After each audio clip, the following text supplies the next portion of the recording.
ចាសួស្តីពុកម៉ែបងប្អូនអរគ្នាថ្ងៃនេះចង់ធ្វើបង្អែមល្ពៅហើយគ្រឿងក្រៅខ្ញុំថ្ងៃនេះអត់មានដូងទេបងប្អូនដាក់ដក់គោខាប់ជំនួស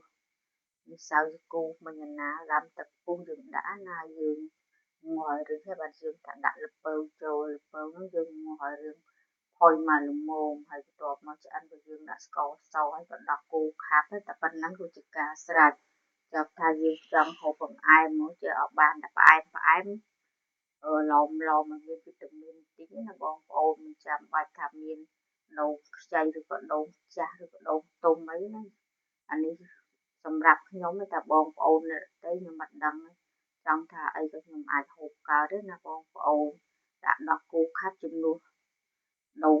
ទុំអញ្ចឹងវាម្យ៉ាងម្នាក់ណាបងប្អូនមើលទៅពណ៌រាងខាប់សអញ្ចឹងមើលម្លងបងប្អូនវីដេអូខ្ញុំមានប៉ុណ្ណឹងជួយមើល